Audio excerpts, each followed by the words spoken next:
A floresta tinha uma maneira de fazer-te sentir pequeno, não da forma cruel que o bando costumava fazer, sem insultos, sem comparações sussurradas, mas de uma forma mais antiga, mais honesta.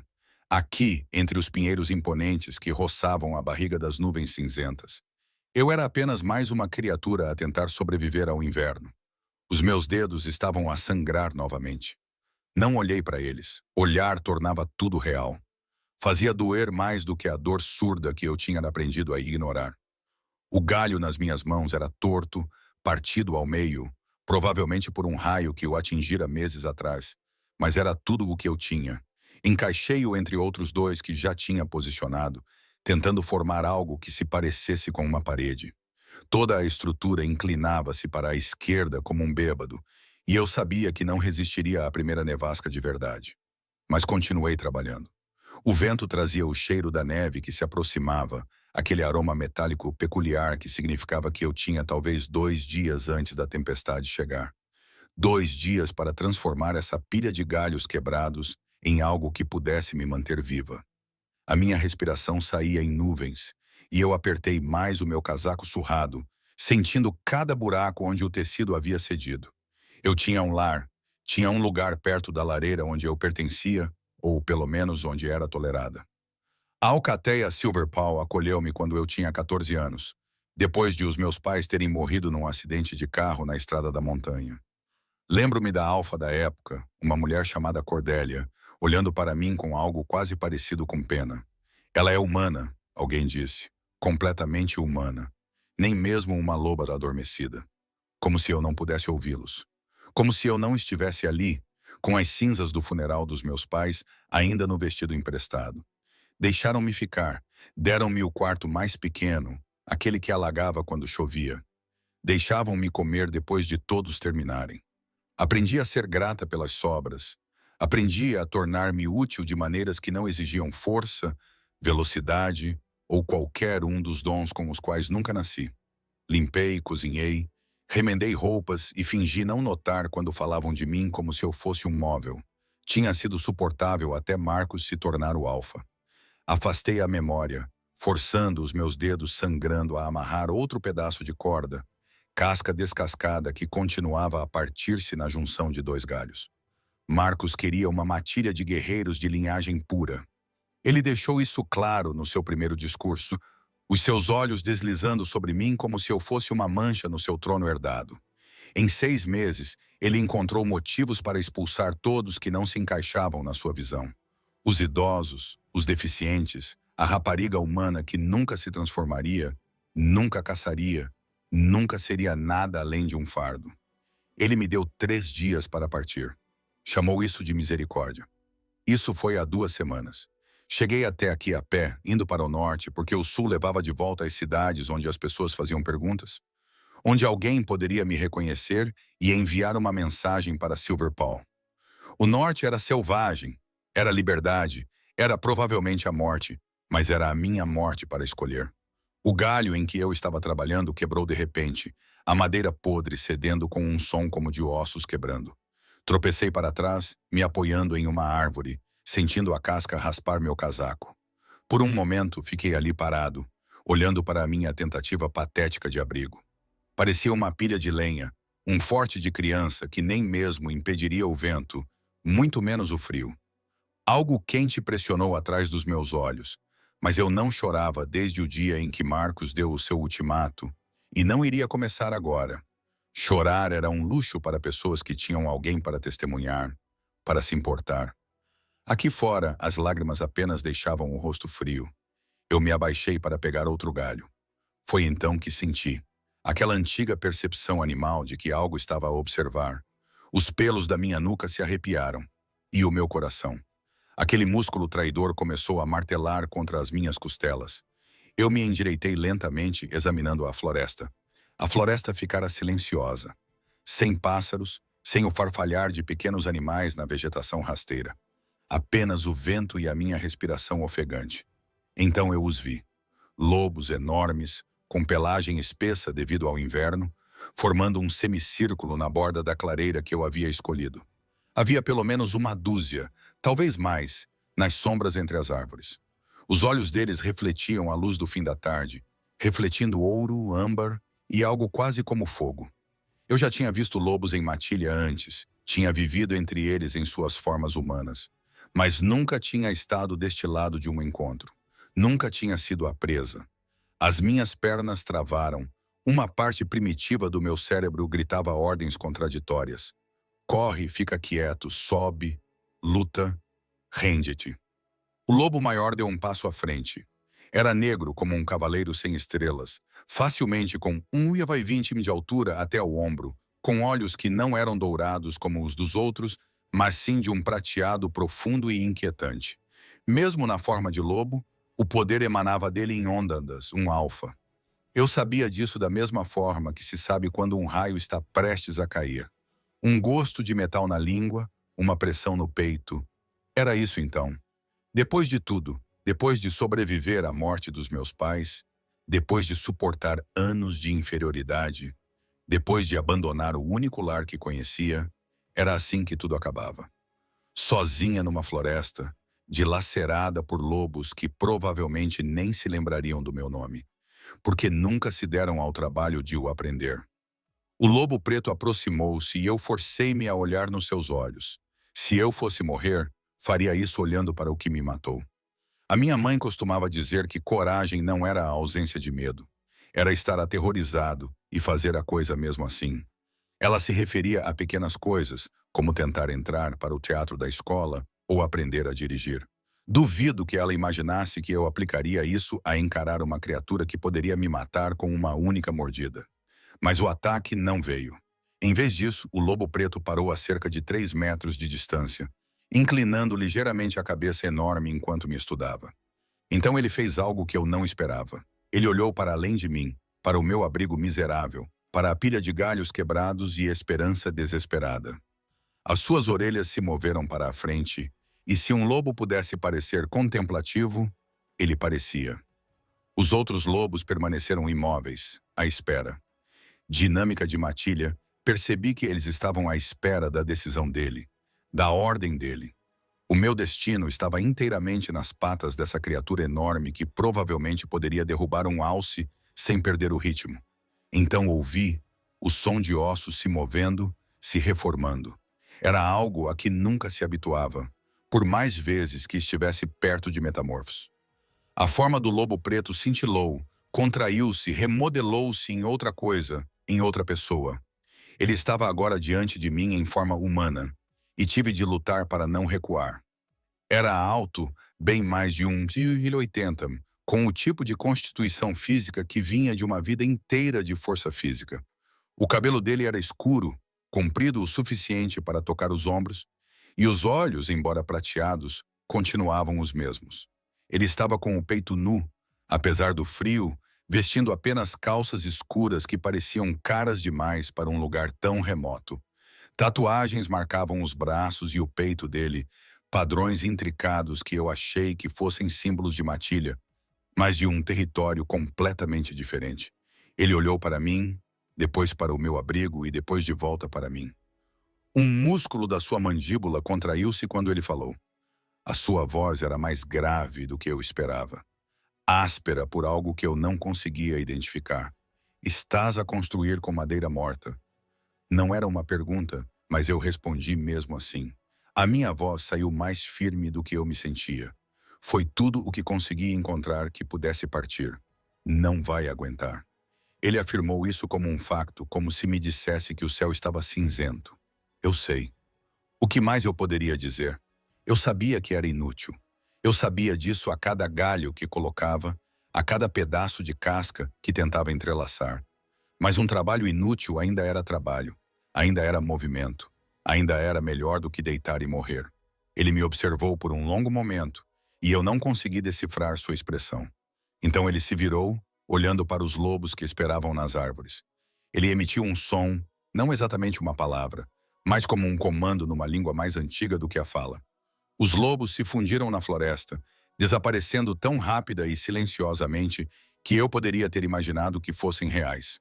Todos, exceto 3, que se transformaram como ele, tornando-se homens que avançavam com a confiança casual de pessoas que nunca tiveram que questionar o seu lugar no mundo. Eles eram mais jovens que o Alfa, pensei, embora ainda tivessem o físico de guerreiros. Um tinha cabelo castanho avermelhado e uma cicatriz na clavícula. Outro era loiro, com olhos verdes penetrantes que me avaliavam com interesse clínico. O terceiro tinha pele mais escura, era calado e observava tudo. O Alfa, porque era isso que ele tinha de ser, olhou para os três e depois apontou para a floresta atrás de mim. Tragam madeira. Madeira adequada. Eles partiram sem questionar, movendo-se com velocidade sobrenatural para dentro das árvores. Fiquei paralisada, sem entender o que estava a acontecer. A minha mente tentava acompanhar uma realidade que tinha mudado muito rapidamente. Num momento, eu estava a preparar-me para morrer. No momento seguinte, um alfa que poderia ter me matado sem esforço estava a fazer o quê? A ajudar-me? Por quê? A palavra escapou-me antes que eu pudesse impedi-la. Ele voltou aqueles olhos prateados para mim e, pela primeira vez, vi algo cintilar neles. Não era piedade. Eu teria odiado piedade, era outra coisa. Algo quase como reconhecimento. Porque, disse ele baixinho, eu sei como é quando alguém se recusa a desistir. Mesmo quando deveriam, os três lobos, homens, voltaram com madeira que levaria dias para eu encontrar, quanto mais carregar. Eles se moviam com uma eficiência que demonstrava anos de trabalho em conjunto, jogando troncos com o dobro da minha altura no chão, quase sem fazer barulho. O loiro percebeu que eu estava olhando e ergueu uma sobrancelha, mas não disse nada. O alfa andava ao redor da minha tentativa patética de abrigo, ocasionalmente agachando-se para examinar o chão, o ângulo das árvores, a forma como o vento se movia pela clareira. Ele movia-se como água, como algo que nunca conhecera estranheza ou incerteza. Quando voltou, apontou para um local a 4,5 metros de onde eu estava a construir. Ali, disse ele, terreno mais alto. A água corre para o leste quando chove. Olhei para o local que tinha escolhido e vi agora a ligeira depressão. A forma como a terra era mais escura ali. Claro, eu estava tão concentrado em encontrar um espaço protegido por árvores que não tinha pensado na drenagem, outro erro que poderia ter me matado. Adicionado à lista crescente. O ruivo começou a colocar madeira com a precisão de alguém que já tinha construído centenas de estruturas. Primeiro a fundação, disse ele, falando comigo pela primeira vez. A sua voz tinha um sotaque que não conseguia identificar. Talvez europeu. Constrói-se a partir do chão, não a partir da esperança. Poderia ter sido cruel, mas algo no seu tom fez com que soasse quase gentil, como se estivesse a partilhar uma verdade em vez de a zombar da minha ignorância. Sou o Finn, acrescentou, enfiando uma estaca afiada no chão, com as mãos nuas. A terra aceitou-a como manteiga. Aquele é o Jasper. Ele acenou com a cabeça para o loiro, e a sombra silenciosa ali é o Ezra. Ezra, o de pele escura, reconheceu o seu nome com uma ligeira inclinação da cabeça. Ele estava a medir algo, usando o que pareciam ser ferramentas reais tiradas de uma mochila que eu não tinha reparado que ele carregava. De onde tinha vindo aquilo? Eu estava a começar a perceber que estes não eram apenas lobos aleatórios que tinham tropeçado em mim. Isto era organizado, deliberado. O alfa observava o trabalho da sua matilha, ocasionalmente dando uma orientação com nada mais do que um olhar ou um pequeno gesto. Eles o compreendiam sem palavras, movendo-se em sincronia como peças de um todo maior. Era bonito e doloroso de se ver, algo que eu nunca tive. Esse sentimento de pertencimento mais profundo do que o sangue. Fiquei parado inutilmente ao lado, os dedos sangrando enrolados nas palmas das mãos, sem saber o que fazer comigo mesmo. Passei anos a tentar ser útil para um grupo que mal me tolerava. Mas aqui, eu era apenas um obstáculo. Esses homens moviam-se com um tipo de força que tornava as minhas tentativas de contribuir ridículas. Vais ficar aí parado? A voz do alfa cortou os meus pensamentos em espiral. Olhei para ele, encontrando aqueles olhos prateados fixos em mim com uma intensidade que me deixou sem fôlego. Não consigo levantar o que eles conseguem levantar. Não, ele concordou. E eu preparei-me para a rejeição, para a lembrança da minha inutilidade. Em vez disso, ele apontou para uma pilha de galhos menores que Finn tinha separado. Mas pode separar os pedaços retos ali e os curvos ali. Vamos precisar dos dois. Era uma coisa tão pequena, uma tarefa tão simples, que nem mesmo eu poderia falhar. Mas a forma como ele disse isso, como se a minha contribuição realmente importasse, fez algo estalar no meu peito. Dirigi-me para a pilha antes que as minhas pernas esquecessem como funcionar, antes que a dor nos meus olhos se tornasse algo mais. Separei os galhos enquanto o mundo tomava forma à minha volta. Eles trabalharam enquanto o sol se espalhava pelas árvores, pintando tudo de dourado, âmbar e sombra. A fundação foi erguida primeiro, tal como Finn tinha dito, madeira sólida que riria da podridão e do tempo. Depois, as paredes, as verdadeiras, encaixadas com juntas que eu só tinha visto em fotos. Jasper subiu como se a gravidade fosse uma sugestão, colocando vigas que sustentariam o telhado. Ezra mediu e ajustou, garantindo que tudo estivesse nivelado, alinhado, perfeito. E o Alpha ele fez tudo. Levantou o que precisava ser levantado, cortou o que precisava ser cortado, deu instruções quando necessário, trabalhou ao lado da sua matilha quando não era preciso dar instruções. Eu já tinha visto Alphas antes. Marcos assumia uma postura autoritária e comandava à distância, tratando o trabalho físico como se fosse algo inferior a ele. Este homem liderava na linha da frente, com as mãos tão sujas quanto as de qualquer um, usando a sua força em vez de simplesmente exibi-la. Percebi que nem sabia o seu nome. Como devo chamá-lo? A pergunta escapou durante uma pausa, enquanto Finn e Jasper discutiam o ângulo de uma viga de suporte. Ele olhou para mim de onde estava a fixar uma junta de canto. A maioria chama-me de Vossa Majestade. O meu coração parou. Majestade Rei. Este não era apenas um alfa de uma alcateia aleatória na floresta. Este era o alfa. Aquele de quem até Marcos falava em tom reverente e sussurrado durante as reuniões da alcateia. O rei dos territórios do norte, governante do maior domínio de lobisomens da América do Norte. Eu estava a encarar a realeza e a exigir saber por que ele estava a ajudar-me. Devo ter parecido chocada, porque algo quase como diversão passou pelo seu rosto, mas pode chamar-me Caspian. Sou Sarah. O meu nome parecia insignificante em comparação com o dele. Esquecível. Eu não sabia. Quer dizer, eu não teria... Não teria o quê? Ele endireitou-se, limpando a serragem das mãos. Questionou-me. Boas perguntas mostram que ainda tens espírito. Finn riu de algum lugar acima de nós, embora eu não tivesse a certeza do que era engraçado. Jasper abanou a cabeça, mas também estava a sorrir. Aquela expressão afiada que sugeria que ele sabia algo que eu não sabia. A noite chegou mais rápido do que eu esperava. A temperatura caiu tão rapidamente que eu podia ver a minha respiração condensando no ar. O meu abrigo, não, a minha cabana agora, tinha paredes e um telhado parcial. Era mais do que eu sonhava construir em um mês, quanto mais em uma noite. Era a diferença entre sobreviver e simplesmente morrer mais lentamente. Ezra acendeu uma fogueira sem perguntar. As chamas pegaram fogo incrivelmente rápido na madeira, o que deveria ter demorado mais tempo. Magia. Provavelmente magia de matilha, da qual eu já tinha ouvido falar, mas nunca tinha visto ser usada com tanta naturalidade. O calor atraiu-me como uma traça.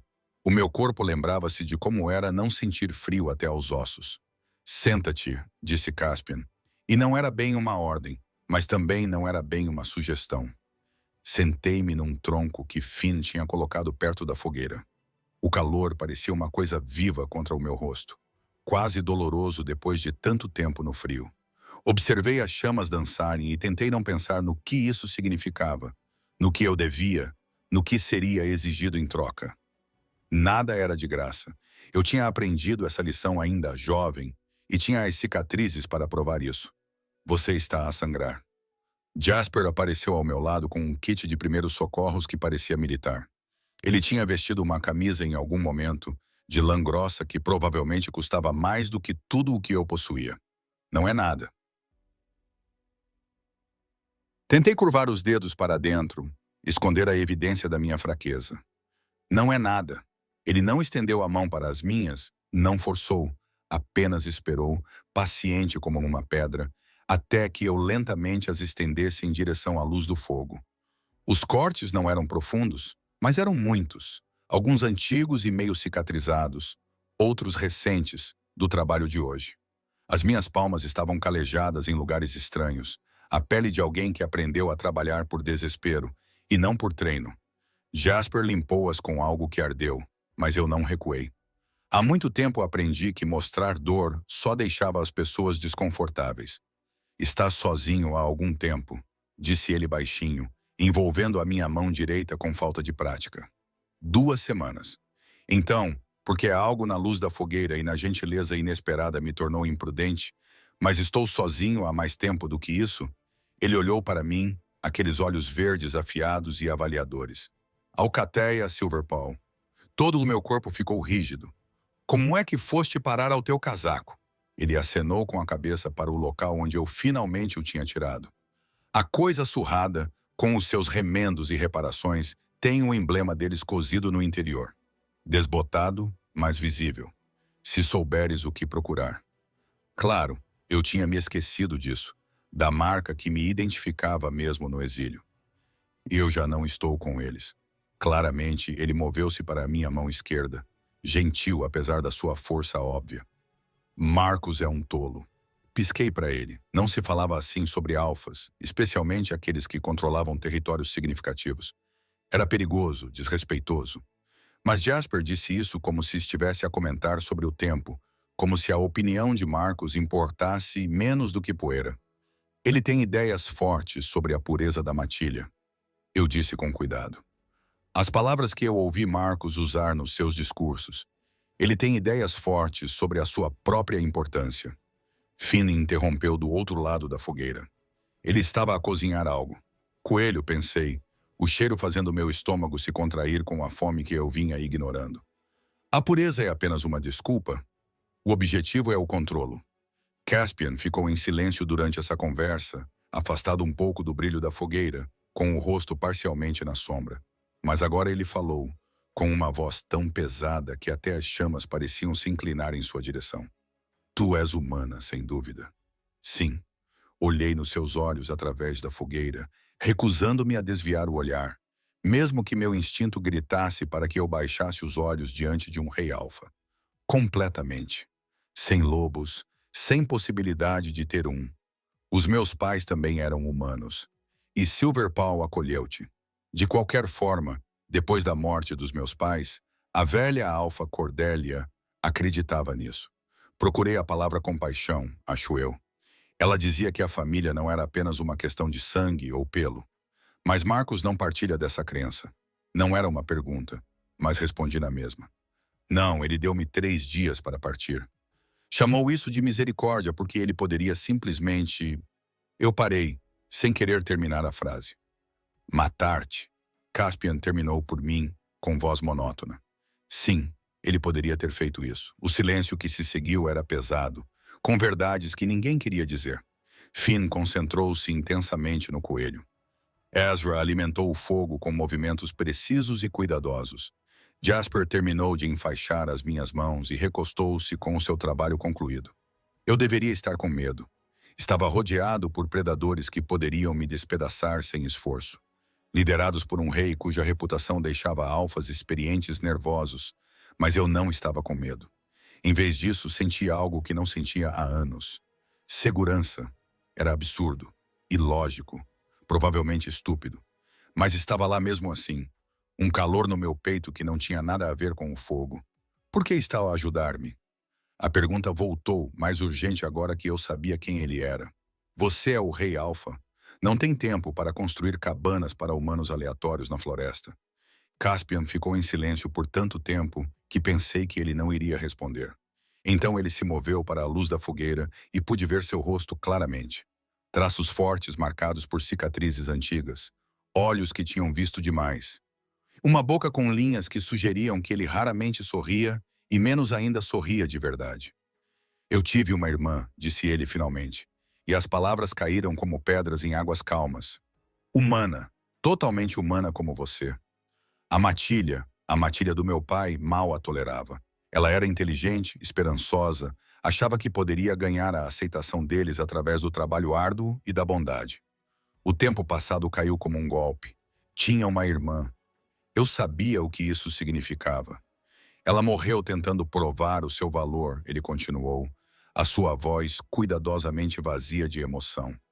Ela foi a uma caçada na qual não tinha nada que estar, a perseguir um lobo solitário que tinha matado gado. Ela queria mostrar que podia ser útil mesmo sem se transformar. Eu encontrei-a 3 dias depois. O silêncio que se seguiu poderia ter engolido mundos. Finn tinha parado de cozinhar. Jasper olhou para as suas mãos. Os olhos de Ezra refletiam a luz do fogo e uma dor antiga. Sinto muito, sussurrei. As palavras eram inadequadas e insignificantes. Não quero a sua piedade. Os olhos dele fixaram-se nos meus com uma intensidade que me roubou o fôlego. Quero que compreenda que, quando o via construir com galhos quebrados, recusando-se a desistir, mesmo quando qualquer pessoa sensata teria desistido, eu via. Vi o que ela poderia ter sido se alguém a tivesse ajudado em vez de julgar. A minha garganta fechou-se em torno de palavras que eu não conseguia dizer. Isto não era caridade. Era expiação, uma dívida paga a um fantasma ao ajudar um estranho que o fazia lembrar-se da perda. A cabana estará terminada amanhã, disse ele, o seu tom voltando a algo mais neutro, mais majestoso. Vamos deixar-te provisões, suficientes para durar o inverno, se fores cuidadoso. Amanhã, eles teriam partido. Essa gentileza estranha e impossível terminaria, e eu ficaria sozinha novamente numa cabana construída por lobos que não tinham motivo para se importar. Obrigada, consegui dizer com a voz um pouco trêmula. Não sei se algum dia poderei retribuir. Não quero retribuição. Ele me interrompeu com firmeza, mas sem crueldade. Quero que sobreviva. Isso é o suficiente. Finn declarou que o coelho estava pronto e comemos em relativo silêncio.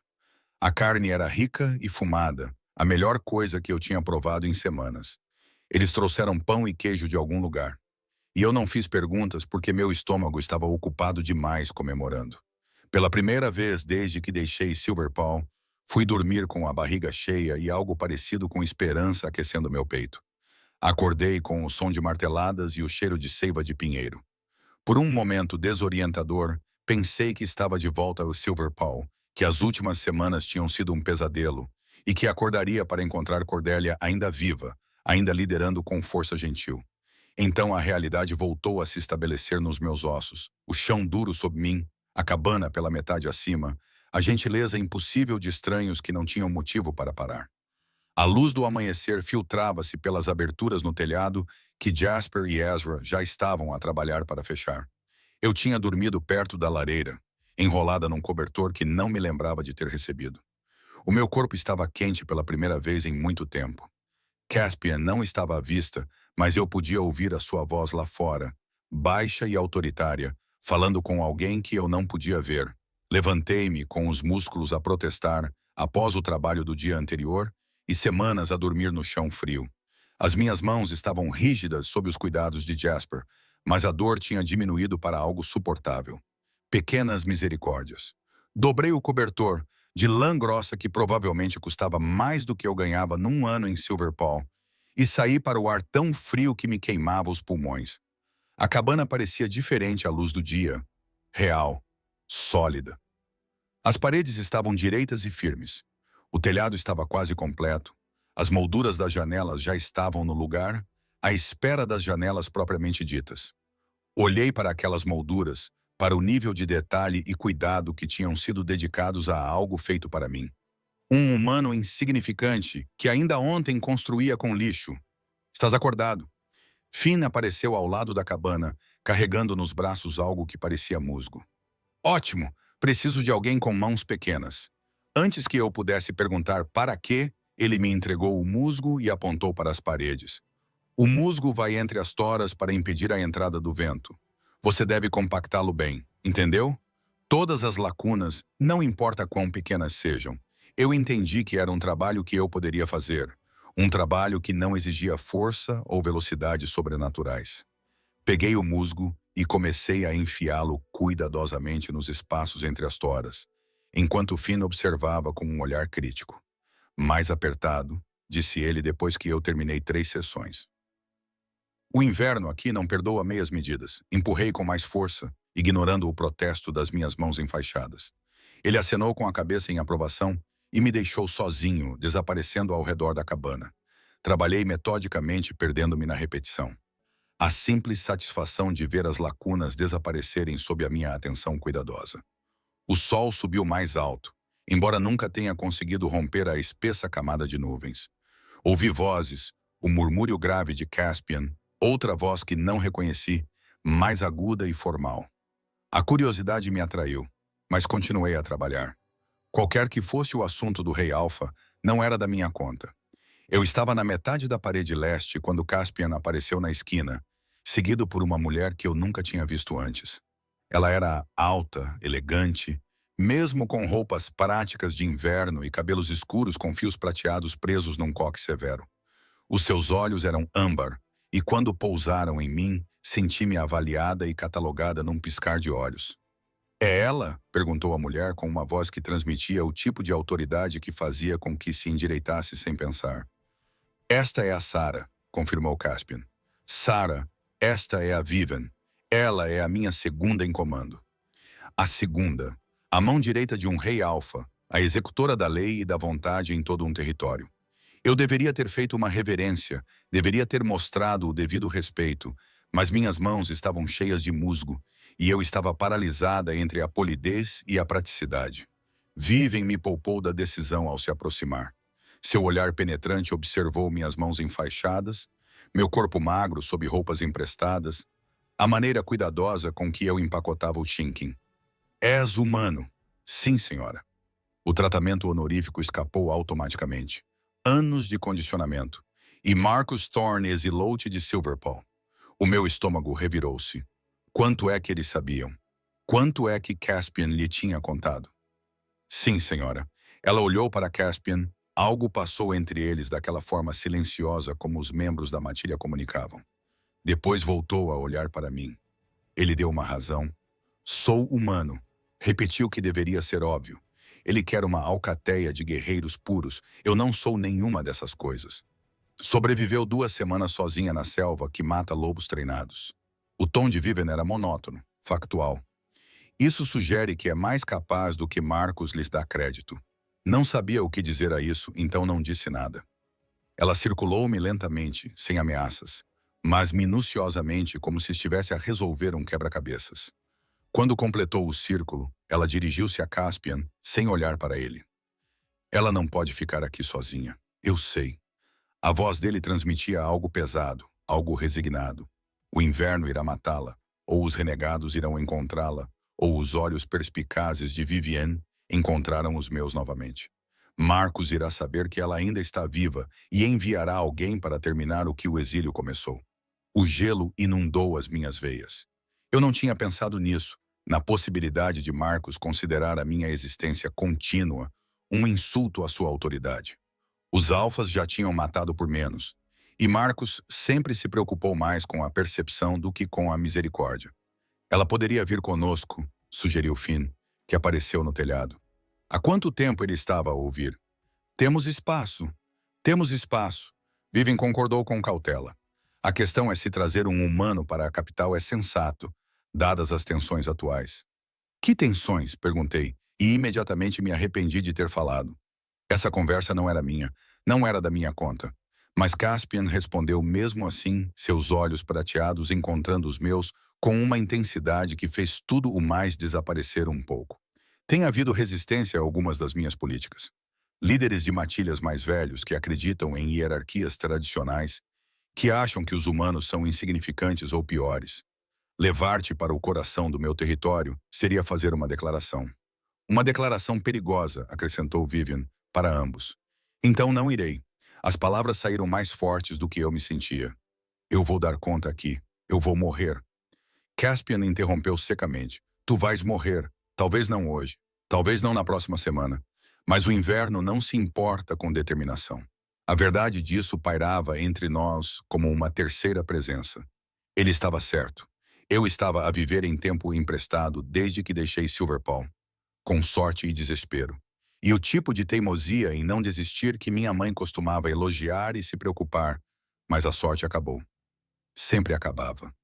"Se ela vier", Ezra falou, sua voz tranquila de alguma forma carregando peso, apesar de sua suavidade. "Ela se torna nossa responsabilidade. A responsabilidade da matilha. Estamos preparados para isso?" Era a pergunta certa, aquela que cortava o sentimentalismo e ia direto ao ponto. Eu era um fardo, uma fraqueza que eles estariam a escolher assumir. Na dinâmica da alcateia, isso não fazia sentido. Não se aceitava voluntariamente fardos que não podiam carregar o seu próprio peso. Eu posso trabalhar, disse rapidamente, desesperadamente. Sei que não sou forte como vocês, mas posso cozinhar, limpar, consertar coisas. Eu posso, Sarah. A voz de Caspian interrompeu os meus pensamentos. Para! Eu parei. A minha boca se fechou, o meu coração batendo forte contra as minhas costelas. Ele se aproximou, perto o suficiente para que eu tivesse que inclinar a cabeça para trás para manter o contato visual. Se vieres conosco, não será como serva. Tenho funcionários para cozinhar e limpar. Virás como parte da matilha, com todas as proteções e expectativas que isso implica. Matilha. A palavra pairou no ar como algo mágico, algo que eu sempre quis durante todo o meu tempo em Silver Paw, mas que nunca me foi realmente oferecido. Eles me acolheram, mas nunca me fizeram parte do grupo. Nunca me deram o sentimento de pertencimento tão profundo. Não entendo, sussurrei. Por que você faria isso? Porque eu escolhi. Simples, definitivo. A maneira como um rei alfa falava quando sua decisão estava tomada, qualquer discussão era inútil. A questão é se tu escolhes aceitar. Olhei para a cabana que eles construíram, esse presente impossível que representava mais bondade do que eu conhecer em anos. Depois, para a floresta além, a selva que acabaria por me reivindicar, não importa o quanto eu lutasse. Depois, para Caspian, Vivian, Finn, ainda empoleirado no telhado, e Jasper e Ezra observando da porta. Eles estavam a oferecer-me algo que eu tinha deixado de acreditar que existisse. Uma oportunidade. Não caridade, não piedade, mas um verdadeiro sentimento de pertença a pessoas que provaram, através de ações que viam em mim, um valor além do que eu poderia produzir ou oferecer. Sim, a palavra mal saiu da minha garganta. Sim, eu aceito.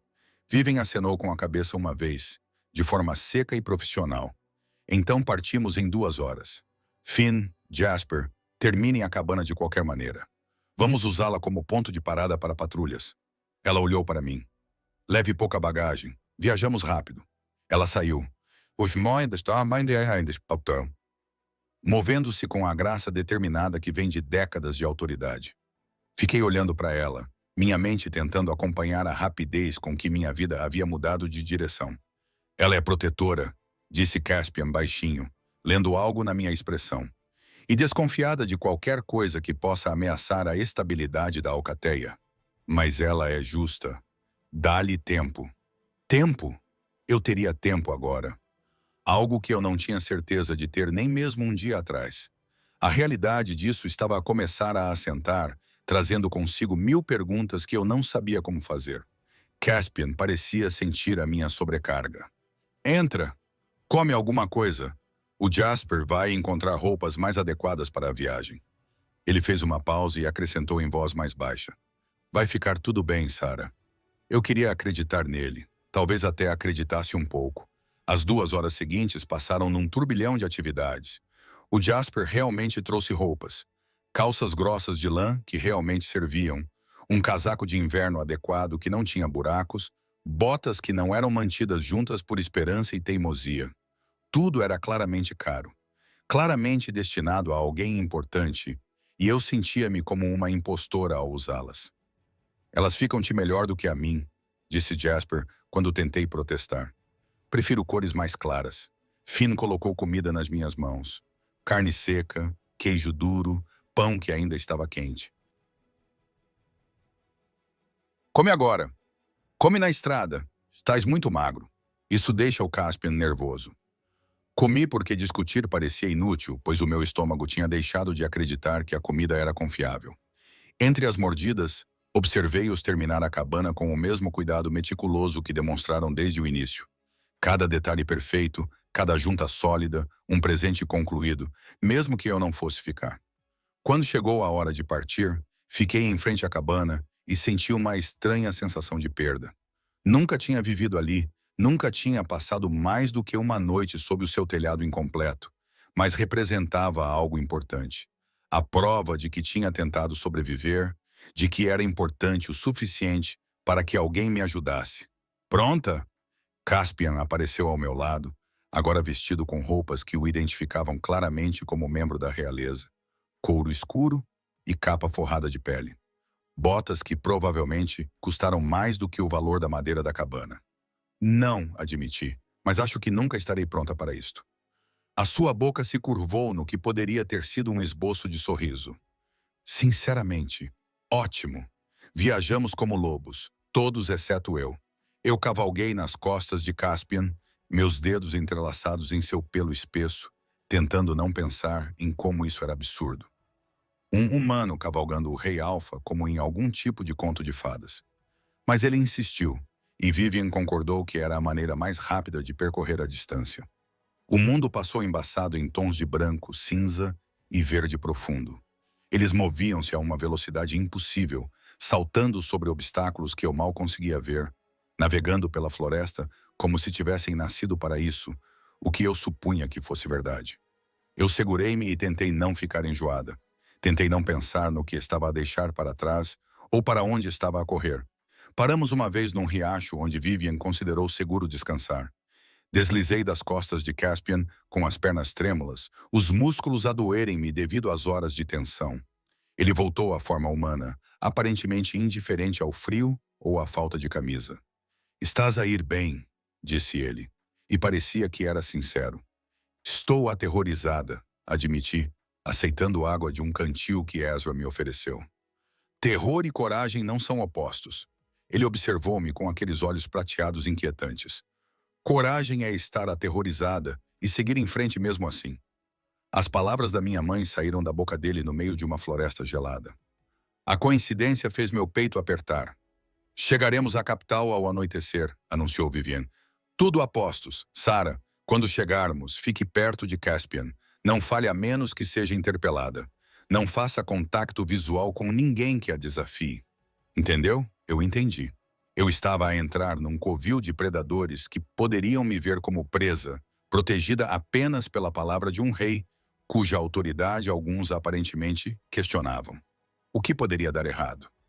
Continuamos a viagem enquanto o sol começava a descer, pintando a neve de dourado e rosa. Observei a luz mudar, memorizando esses momentos de paz estranha e frágil, de alguma forma sabendo que assim que chegássemos à capital, tudo mudaria novamente. E quando os músculos de Caspian se contraíram debaixo de mim para mais um salto impossível, agarrei-me com mais força e sussurrei uma oração à mãe que eu tinha perdido, esperando que ela pudesse me ver de onde quer que os mortos fossem. "Ainda estou a tentar, mamã. Ainda estou a ser corajosa, mesmo quando estou aterrorizada." As árvores começaram a ficar mais esparsas e, à distância, vi luzes. A capital não era o que eu esperava. Eu imaginava algo medieval, talvez. Muralhas de pedra e tochas, o tipo de fortaleza que se vê em filmes sobre lobisomens e alcateias antigas. Em vez disso, quando chegamos ao topo da última colina, vi uma cidade que parecia quase normal. Casas com arquitetura real, ruas pavimentadas ladeadas por postes de iluminação que começavam a brilhar no crepúsculo, lojas com vitrines exibindo mercadorias. Parecia qualquer cidade montanhosa no Colorado ou em Montana, o tipo de lugar que os turistas visitam para esquiar ou fazer caminhadas, exceto que todos ali podiam se transformar em lobos e me despedaçar. Voltamos à forma humana na periferia da cidade, Caspian e a sua alcateia vestindo-se rapidamente com roupas que traziam em mochilas impermeáveis. Fiquei ali, constrangida, muito consciente de que era a única que achava a nudez pública desconfortável. Eles tratavam isso como se fosse trocar de camisa, algo casual e comum. "Fica perto", Vivian lembrou-me, seu tom deixando claro que não era uma sugestão. Entramos na cidade quando as luzes da rua se acenderam, lançando tudo numa luz dourada e acolhedora que deveria ter sido convidativa. Mas eu podia sentir os olhares. Podia ver as pessoas parando no meio de conversas para nos ver passar, para me ver passar. Um humano no meio deles, caminhando ao lado do seu rei, como se tivesse o direito de estar ali. Os sussurros começaram imediatamente. Eu não podia ouvir as palavras, mas podia ler as expressões: confusão, curiosidade, hostilidade. Uma mulher com cabelos grisalhos deu um passo para trás, puxando a criança para mais perto, enquanto passávamos. A criança olhou para mim com grandes olhos âmbar, e eu desviei o olhar, sentindo-me como algo perigoso, mesmo sendo a única pessoa ali que não poderia machucar ninguém.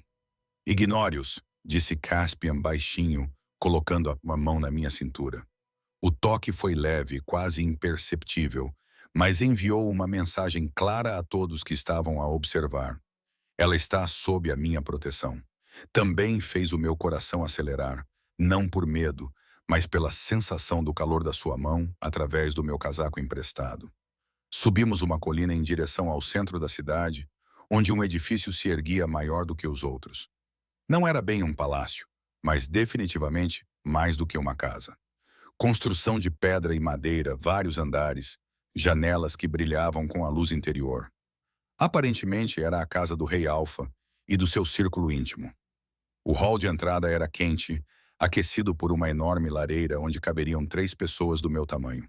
O chão era de madeira polida, as paredes decoradas com tapeçarias retratando lobos em várias poses, caçando, correndo, uivando para a lua. Uma grande escadaria subia em curva até andares que eu não conseguia ver. Sarah. Uma mulher apareceu por uma porta lateral, mais velha que Vivian, com olhos gentis e uma flor no avental. Sou Margaret. Eu administro a casa. Você deve estar congelando e morrendo de fome, coitadinha. Antes que eu pudesse responder, ela colocou um braço em volta dos meus ombros e me afastou dos outros, tagarelando sobre banhos quentes, comida quente e descanso adequado. Olhei para Caspian, insegura, e o vi observando com uma expressão que não consegui decifrar. Vá, disse ele. Margaret cuidará de você. Margaret fez exatamente isso. Ela levou-me por 2 lances de escadas, por um corredor com várias portas e para um quarto que me fez parar de respirar. Era maior do que qualquer espaço que eu já tivesse chamado de meu, com uma cama de verdade coberta por colchas, um banco na janela com vista para a cidade abaixo e uma lareira já crepitando com lenha fresca.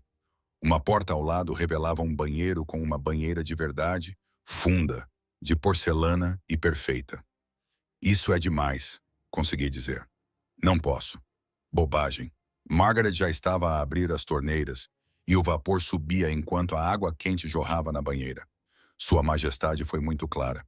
Você será tratada como parte do grupo, o que significa que terá um quarto adequado como todos os outros. Ela acrescentou algo à água que cheirava a lavanda e menta. Agora você toma banho enquanto eu trago a comida. Sem discussões. Ela saiu antes que eu pudesse argumentar, fechando a porta com um clique firme. Olhei para a água a subir, para o luxo daquilo, e senti lágrimas quentes a brotar nos meus olhos. Passei 2 semanas a lavar-me em riachos gelados, quando conseguia. Às vezes, passava dias sem me lavar, porque o frio era demasiado brutal. E agora isto, água quente, privacidade, segurança. Despi-me lentamente, tirando as camadas de roupa emprestada e a minha própria roupa por baixo, desgastadas e manchadas por semanas de sobrevivência. O meu corpo era um mapa da história recente. Contusões de quedas, arranhões de galhos, o contorno acentuado das costelas que antes não eram tão visíveis. Eu parecia o que era, alguém que mal conseguia sobreviver. A água estava quente o suficiente para doer no início, mas eu mergulhei nela mesmo assim, deixando-a queimar o frio que se instalara nos meus ossos. Esfreguei-me com um sabonete que cheirava a mel e ervas, vendo a sujidade e o sangue seco a desaparecer pelo ralo quando finalmente puxei o tampão. Depois enchi a banheira novamente só para ficar de molho, só para sentir o calor por todo o corpo. Margaret voltou com comida, sopa espessa com legumes e carne, pão, ainda quente do forno, queijo e frutas e mais do que eu poderia comer. Ela também trouxe roupas simples, mas bem feitas, em tamanhos que realmente me serviam. Coma, descanse, ela ordenou gentilmente. Amanhã será cedo o suficiente para tudo o resto. Mas o sono, quando finalmente me enfiei na cama depois de comer até meu estômago doer agradavelmente, não veio facilmente. O colchão era muito macio, o quarto muito silencioso, a segurança muito desconhecida. Deitei-me olhando para o teto, ouvindo os sons da casa se acomodando ao meu redor, e me perguntei em que eu tinha me metido. Perguntei-me em que Caspian se tinha metido ao trazer-me para cá. Amanhã chegou com uma luz pálida e uma batida à minha porta. Abria e encontrei Jasper segurando uma bandeja com café da manhã, ovos, bacon, torradas e café com um cheiro divino. Sua Majestade solicita sua presença em seu escritório depois de comer, disse ele, formal de uma maneira que não tinha sido na floresta. Vou esperar para acompanhá-la. A formalidade parecia um aviso. Lá fora, éramos quase iguais, unidos pelo simples objetivo de sobreviver. Aqui, no seu trono de poder, a hierarquia se reafirmava. Ele era o rei Alfa. Eu era o quê, exatamente? Comi rapidamente, vesti as roupas que Margaret me deu, calças escuras, um suéter macio e botas verdes escuras que me serviam perfeitamente. Quando saí, Jasper conduziu-me por corredores que eu nunca tinha percorrido sozinha, passando por salas onde vi outros membros da alcateia que pararam para olhar. Nenhum deles sorriu. O escritório ficava no terceiro andar, uma sala repleta de livros e mapas, dominada por uma enorme secretária esculpida em madeira escura. Caspian estava junto à janela, a olhar para o seu território, e não se virou quando entramos. Obrigado, Jasper, disse ele, dispensando-o sem olhar. A porta fechou-se e ficamos sozinhos. O silêncio prolongou-se o suficiente para me deixar ansiosa, com as mãos entrelaçadas à minha frente. Finalmente, ele virou-se e vi algo no seu rosto que não estava lá ontem. Tensão, talvez, ou preocupação. Como dormiste? Perguntou ele. Bem, uma mentira, mas uma mentira educada. O quarto é lindo. Obrigada. Ele acenou com a mão como se não importasse. Sarah, precisamos de discutir a sua posição aqui. O meu estômago revirou. Lá vem, as condições, as expectativas, o preço pela bondade dele. Você é humana numa alcateia, ele continuou, inclinando-se contra a secretária. Isso torna-a vulnerável de maneiras que talvez não compreenda totalmente. Há aqueles que a verão como fraca, como presa, como algo a ser eliminado para provar algo para mim. Eu entendo. Eu também entendia. Eu viveria essa realidade em Silverpaw, só que com riscos menos mortais. Acho que tu não entendes. Os olhos dele encontraram os meus, sérios e intensos. Em Silverpaw, tu eras tolerada. Aqui, a tua declaração, a minha declaração. Ao trazer-te para a minha casa, para a minha matilha, estou a declarar que os humanos têm um valor além do que a lei tradicional da matilha reconhece. Essa proteção se estende a todos, não apenas àqueles nascidos com garras. Isso é bom, não é? Perguntei com cuidado. É necessário, ele corrigiu. Mas isso faz de ti um alvo para aqueles que se opõem à mudança, e é por isso que estou a designar-te um guarda. Um guarda, repeti, sem ter certeza se tinha ouvido direito. Finn irá acompanhar-te sempre que saíres desta casa. Ele é forte, leal, e não tolerará ninguém ameaçando-te. A expressão de Caspian suavizou-se ligeiramente. Sei que parece excessivo, mas confia em mim. Acenei com a cabeça, sem confiar na minha voz. Um guarda. Porque eu precisava de proteção contra o seu próprio povo. A realidade da minha situação estava a tornar-se mais clara a cada momento. Há mais uma coisa. Ele hesitou, e eu nunca o tinha visto inseguro antes. Era quase pior do que a sua ordem. A alcateia vai esperar. Eles vão questionar o teu papel aqui. Sobre por que eu te trouxe especificamente. O que queres dizer? Eles vão assumir que és... Ele fez uma pausa, escolhendo as palavras com cuidado. Importante para mim. Pessoalmente. O calor inundou o meu rosto quando a compreensão me atingiu. Eles pensariam que eu era o quê dele? Amante, companheira? Algum tipo de interesse romântico? Mas eu não sou, eu disse rapidamente. Nós mal nos conhecemos. Ajudaste-me por causa da tua irmã, porque sei que sabes disso.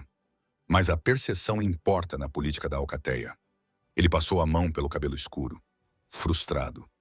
Não vou corrigir as suposições deles, porque a proteção que vem com ser vista como minha é o escudo mais forte que posso dar-te. Mas queria que compreendesses no que te estás a meter. Os sussurros, o julgamento, a inveja. Pensei nas escadas ontem à noite. Na mulher a afastar a criança. A hostilidade que senti como uma presença física. Se eles pensassem que eu estava a dormir com o rei deles, essa hostilidade intensificaria-se em algo muito mais perigoso.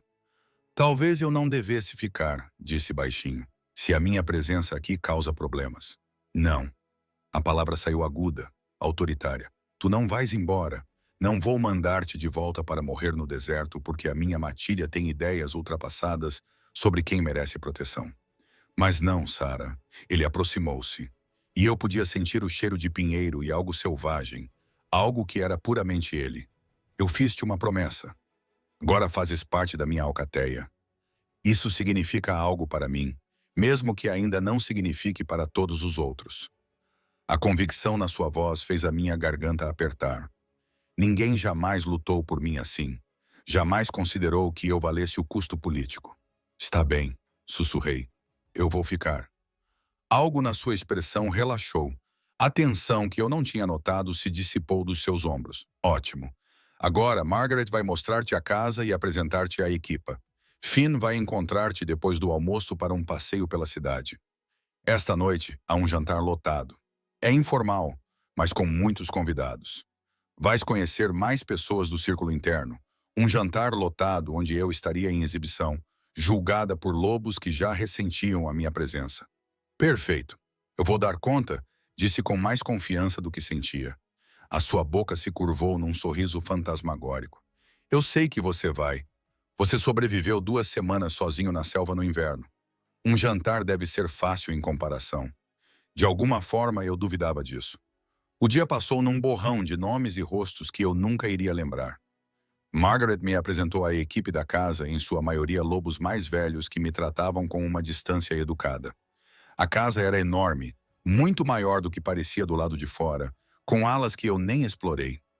Finn apareceu depois do almoço, como prometido, alegre e relaxado de uma forma que ajudou a acalmar os meus nervos.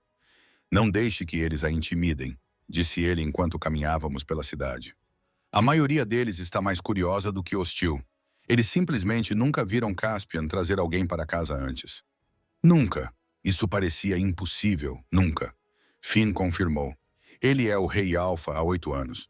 Nesse tempo, ele tem se concentrado totalmente em reconstruir as relações da alcateia, fortalecer alianças, modernizar leis. O romance nem sequer está no seu radar. Eu não sou romance, protestei. Eu sei disso.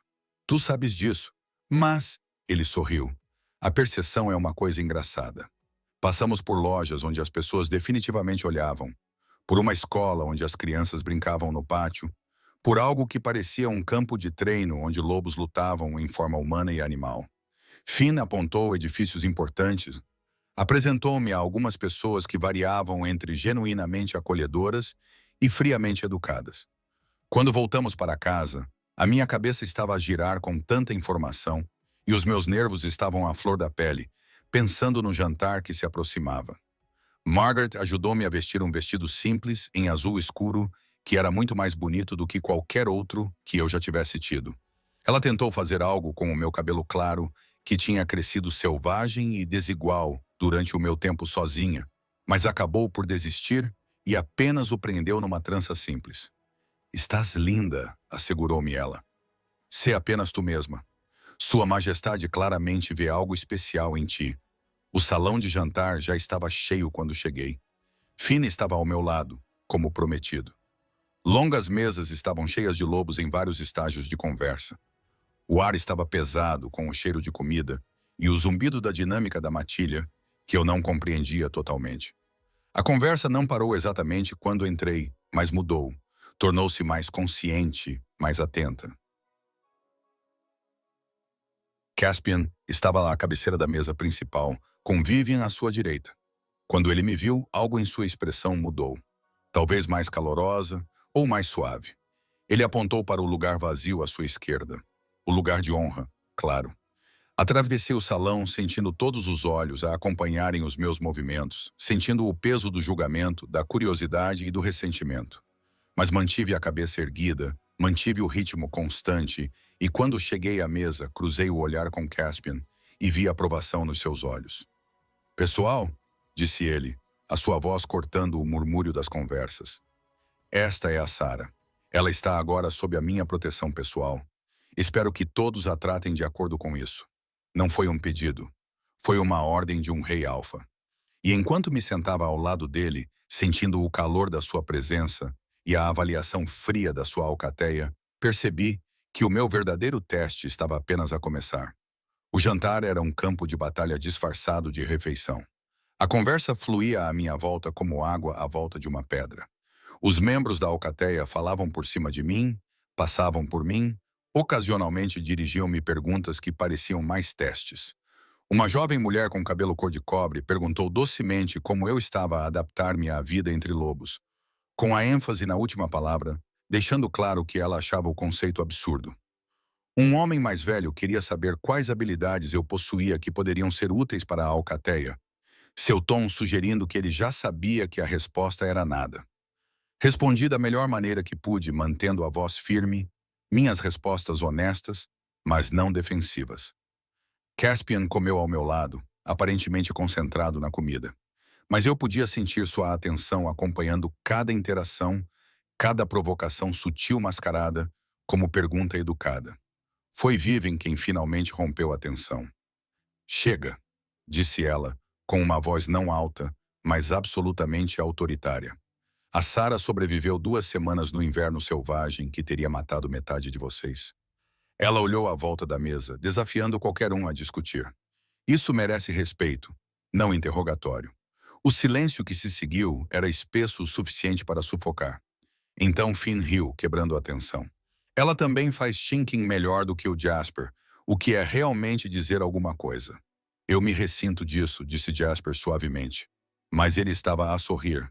O meu chinking é excelente, o teu chinking é adequado, na melhor das hipóteses, acrescentou Ezra, falando pela primeira vez naquela noite. A conversa então se desviou de mim e passou a ser sobre assuntos da matilha, patrulhas recentes, questões de abastecimento para o inverno. Comi com gratidão, deixando as palavras passarem por mim, aliviada por não ser mais o centro das atenções. Debaixo da mesa, senti algo quente a pressionar a minha mão. Olhei para baixo e vi que os dedos de Caspian tinham encontrado os meus, um breve aperto de confiança antes de ele se retirar.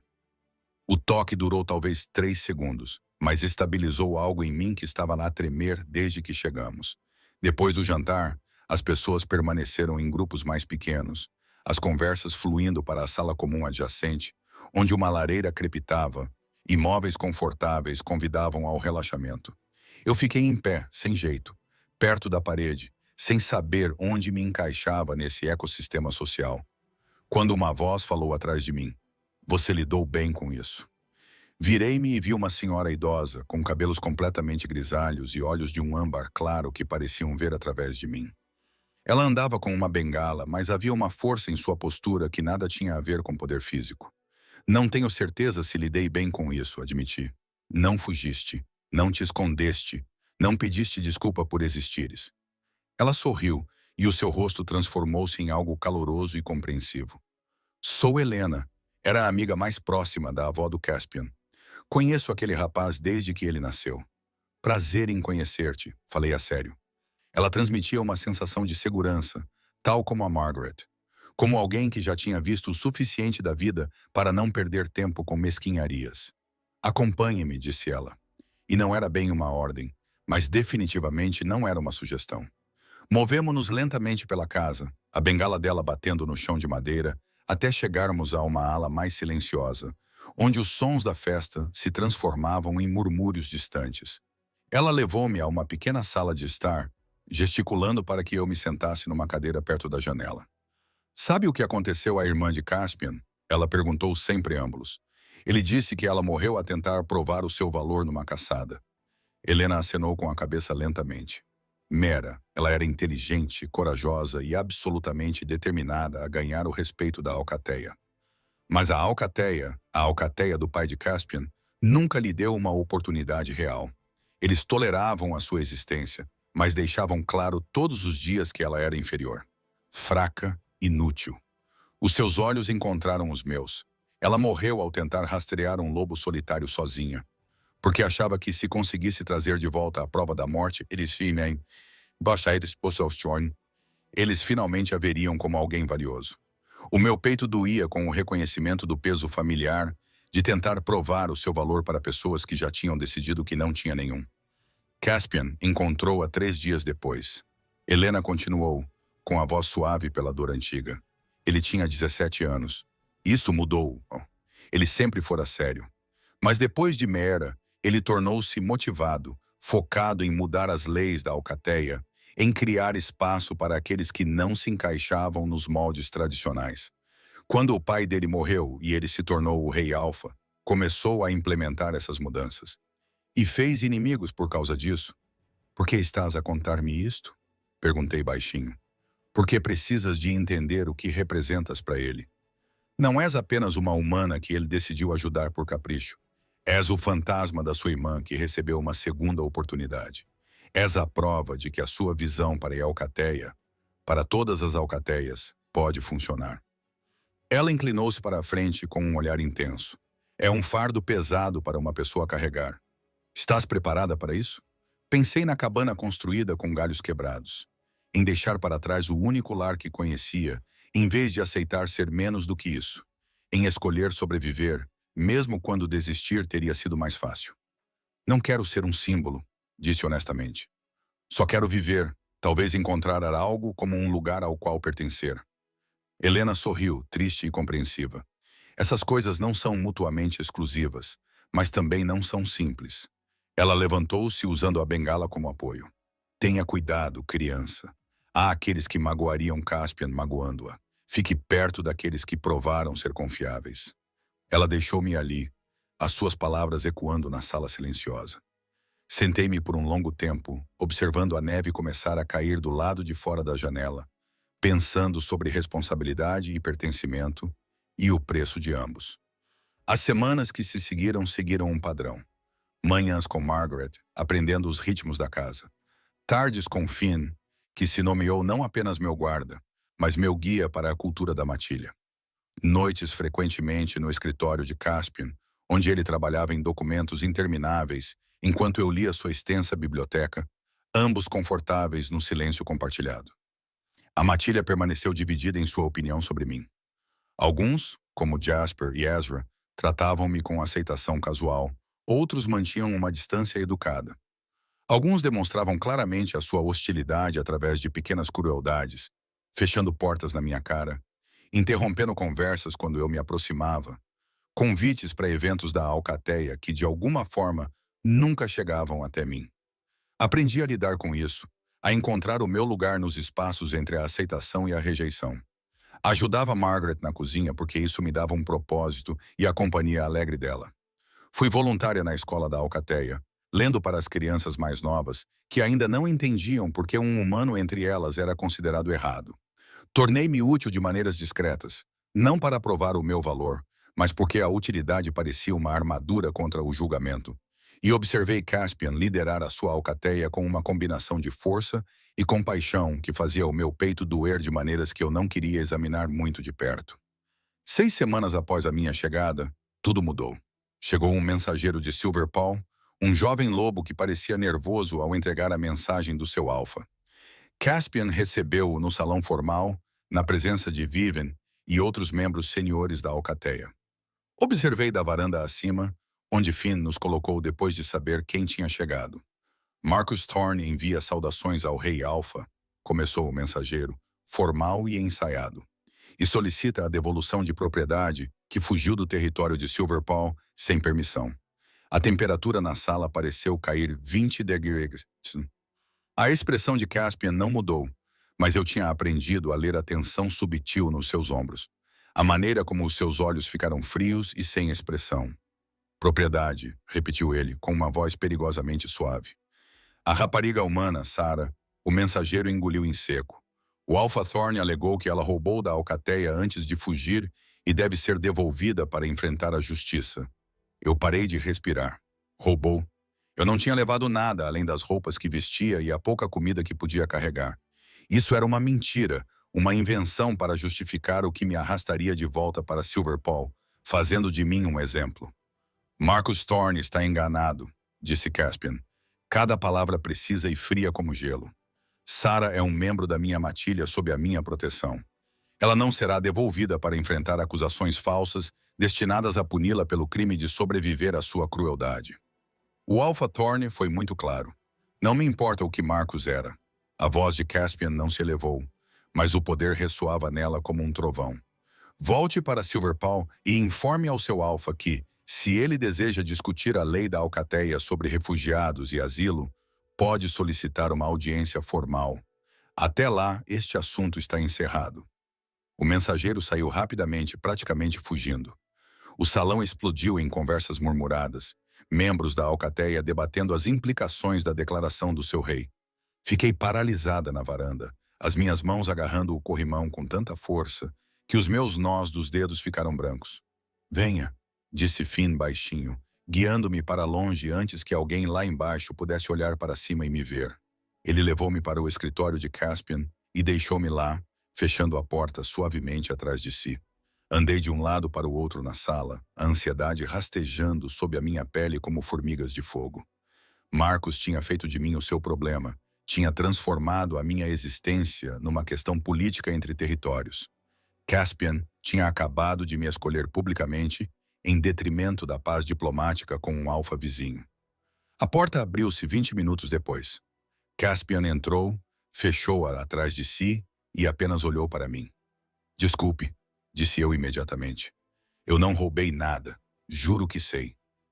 Ele atravessou a sala até ao armário onde guardava o uísque, serviu 2 copos e entregou-me um. Marcos está a criar um pretexto. Ele quer te de volta para salvar a face, para provar que ninguém sai do seu território sem permissão. Peguei no copo, mas não bebi. O que acontece agora?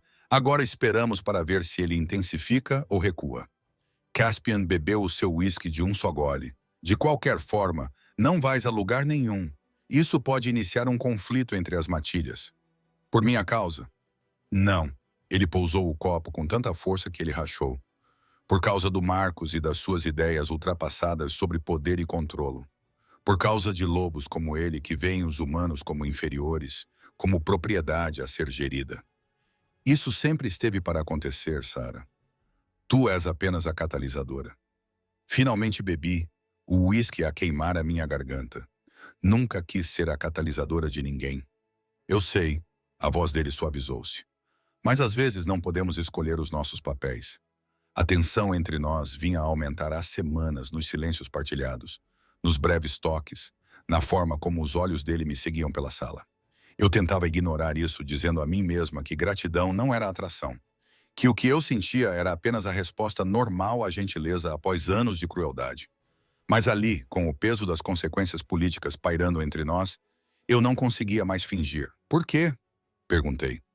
Por que arriscar tanto por mim especificamente? Você poderia ajudar os humanos sem me tornar seu projeto pessoal, sem me trazer para sua casa e sua vida. E minha voz falhou.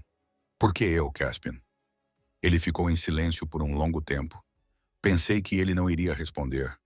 Então, porque quando te via construir aquela cabana com galhos partidos, recusando-te a desistir, mesmo quando qualquer pessoa racional teria desistido, vi alguém que merecia melhor do que o mundo lhe tinha dado. Alguém que merecia uma oportunidade de ser mais do que apenas um sobrevivente. Ele aproximou-se, os seus olhos prateados intensos.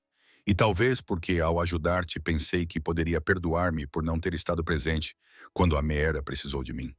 A honestidade disso abriu algo no meu peito. Não se pode salvar toda a gente, não. Mas eu podia salvar-te, Dorothea.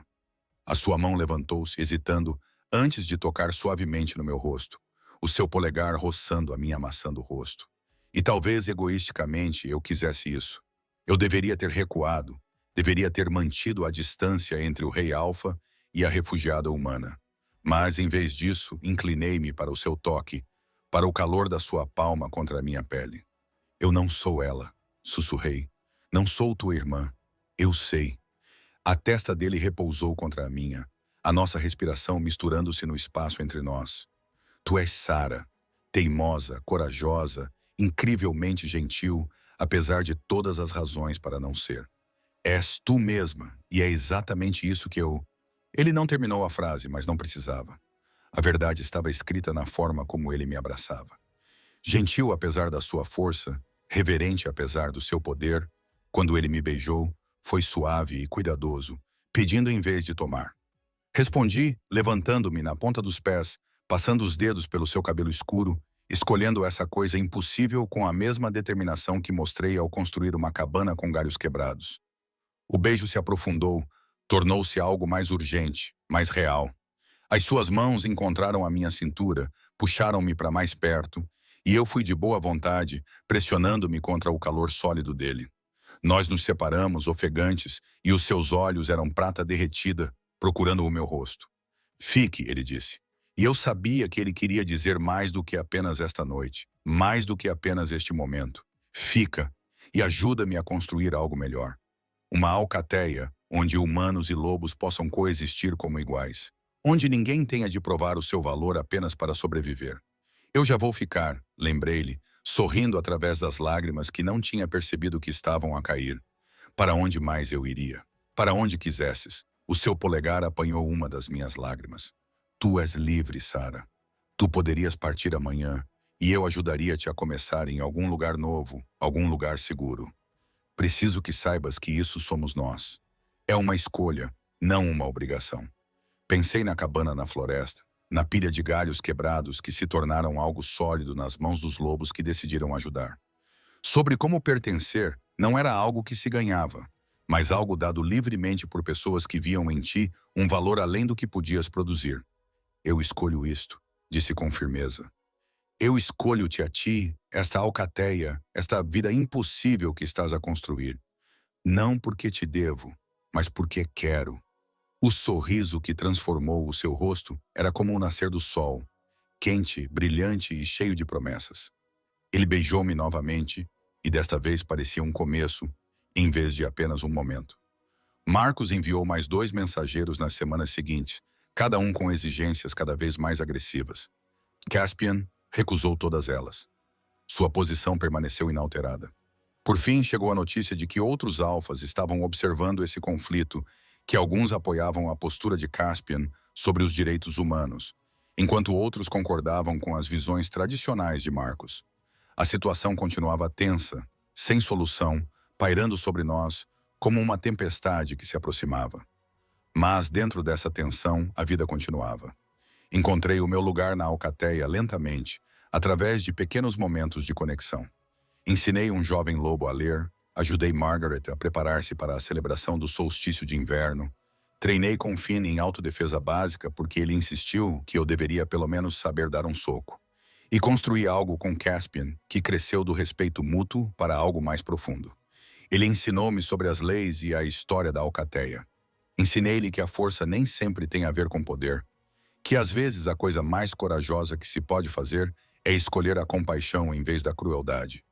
6 meses depois daquela primeira noite na floresta, no aniversário do dia em que ele me encontrou a construir com galhos partidos, Caspian fez uma declaração formal perante a matilha reunida.